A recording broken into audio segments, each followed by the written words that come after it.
Hi, how's everyone doing today? This is Amy Hamilton, the author of The Project Manager, Life is a Project. I am super excited to be here today. And today we are going to be talking about test taking tips. And I'm a marathon runner. I run about one marathon a year, about 4 half marathons a year. And I always look at test taking the same as training for a marathon. I'm going to be breaking that down for you today. And whether you are studying for the PMP or the CAPM, this is really an opportunity for you. I will be looking also for questions if you guys have them, as we always do on these sessions. So go ahead and ask me those. I'd like to thank Saeed and the team once again for just having me on this awesome network that you guys have here, and looking forward to today's discussion. So the first thing I'm going to talk about is preparation. Just like for marathon training, if you're studying for an exam, you really need to have that prep time. And one of the things you need is a solid base. A great thing about the PMP, the Project Management Professional Examination, is you have to have a background in project management before you're taking an exam. But there's some other exams like Prince 2, EIDL, Six Sigma, where you don't have to have as much foundation. So what you need to do is make sure you have that solid base. One thing that you can do is you can take a boot camp, you can take some regular courses, you can get a certificate in this area through your local community college or through another area. But what you want to do is make sure that you're practicing in that area and you have that good solid base. The next thing, just like with running, practice makes perfect. I've talked to a lot of people who didn't pass the examination, and I asked them how many times did you take practice exams, and they might have taken 1 or 2. In a few cases, that might mean 0. You want to go in there with that really solid foundation, and practice makes perfect. So you want to go ahead and you want to take those exams over and over and over to the point where it's actually hurting your head and you're like, oh my gosh, I've taken these prep exams so many times. A word of caution. There are some sites out there that are not legitimate, and what they are is they're brain dump sites where people take the project management questions or they take the Six Sigma questions and they put them on there. And if you use those sites, you're creating an ethics violation. So be very cautious when you're doing your preparation exams that you're using a legitimate sites that's being endorsed by PMI or Prince or whoever it is that you're taking the exam through, because what you don't want to do is have an ethics violation at the end. So that's just one word of caution. And it's just kind of like if you're running a race, you don't want to be accused of doping or doing drugs. So you want to do the right thing. Always be ethical.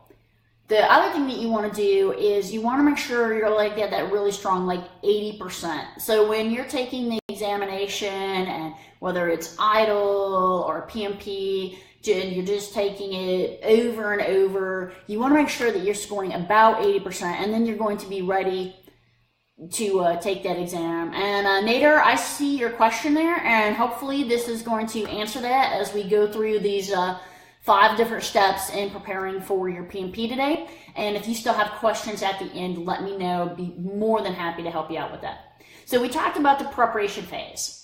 Now, a lot of times people want to study and cram the night before. And it's just like training for a race. If you are not ready for the race, you are not ready. If you are not ready for that PMP exam, if you are not ready for the CAPM, if you did not put the solid base hours in and practice and get to that 80% point, you're not going to do it the night before.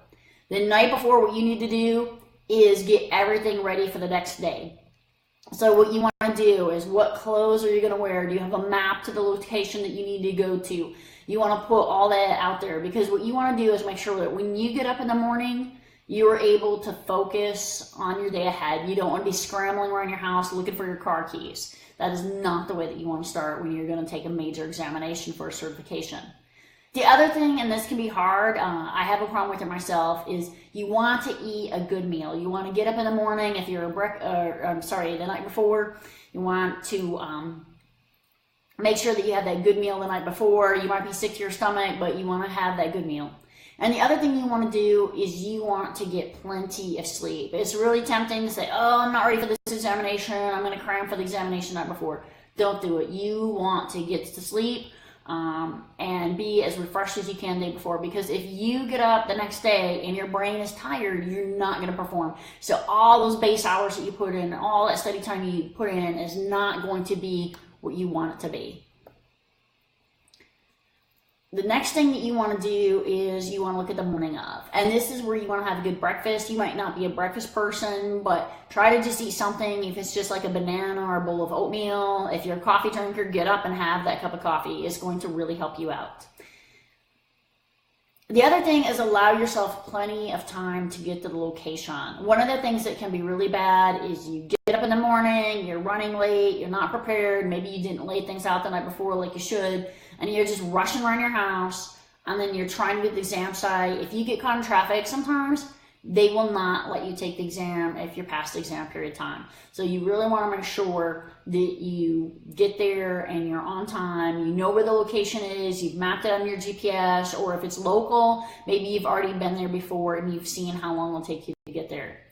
And this is really important too, is have whatever preparation materials. In some cases, you can have notes with you. In a lot of cases, you can't. In some cases, you can bring a calculator. Whatever it is you're allowed to bring, just come prepared. And it's just like if you were running a marathon, you want to make sure that you come with everything that you need on that race day. And now you're down to the point where during the event, the first thing is stick to your plan. One of the things I advise people to do is if you're taking PMT, know your earned value management. Go into the exam. The first thing you do is get out a piece of paper and an ink pen, and you write down every single EVM formula. Then as those formula questions come up, you're not like, oh my gosh, what is CPI? What is, CV? And trying to remember all those things. You have it already written down. Take that couple minutes. Stick to your plan. However it is you plan to take the exam, however you did your practice exams, this is what you want to do when you're taking the actual examination. Keep a steady performance. If you know you have so many questions to answer in so much time, calculate how much time do you have for each question. And if you start going over time and you're stuck on a question, most exams now you can just flag it and you can go back to that question. What you don't want to do is spend all your time on a question and then be like, oh my gosh, I'm not going to pass this examination because I spent all my time on just like one or two questions. So it is better to go back and review those questions later. Keep that steady performance the whole time. And the other thing is don't give up. Don't be like, this is too hard, I can't do it. You did all those practice examinations. You did all that work to get to that point. Go ahead, push through to the end. And one of the things that you really want to do on an exam is you want to review all your questions over again. So you want to make sure you take that one last time and you don't just give up and you work through. So really, make sure during the event you stick to your plan, you keep that steady performance, and you don't give up. And the last thing that you want to do is you want to do post-event. Don't beat yourself up. If you pass, you pass. If you fail, you fail. You can always take an examination again. I know sometimes that can be expensive, and sometimes you can really just feel let down when you fail an examination. But everybody fails at something. And I've seen so many people on different PMI chapters. I've seen people through the Project Management Cafe on Facebook where they've taken the exam 2-3 times before they pass it. So you're not alone. There's plenty of people to help you.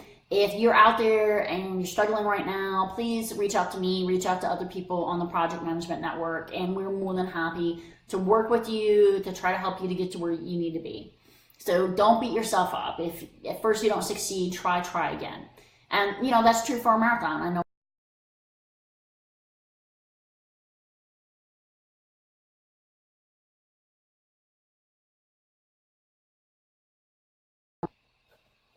Okay, so connection problems looks like it's over there. So I'm going to go over that again. So if you don't succeed, try again. So if you have a problem with your exam and you didn't pass the first time, that is okay. Go ahead, take it again. The other thing is just relax. I mean, it was an exam. I've known people who actually pass and they're even more stressed out than before they took the examination. Congratulate yourself, be happy.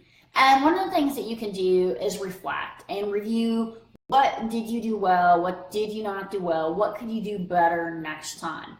So whether it's going to be you pass the PMP and now you're going to take another exam like the EIDL V3, or you're going to take a Prince 2 exam, maybe you want to advance yourself in PMI and get a program management or scheduling. There's always more certifications exams. just a review. What did you do well? What didn't you do well? What could you improve? And remember, taking the PMP exam is a project, and treat it like it's a project. So you can really projectize taking your exams. So I've covered a lot of things in that. I just want to highlight, you want to make sure you have good preparation and baselines. You want to make sure you're taking care of yourself the night before. The morning of, eat a good meal, allow plenty of time to get to your location. During the event, stick with your plan, keep a steady performance, and don't give up. And after the exam, just let it go.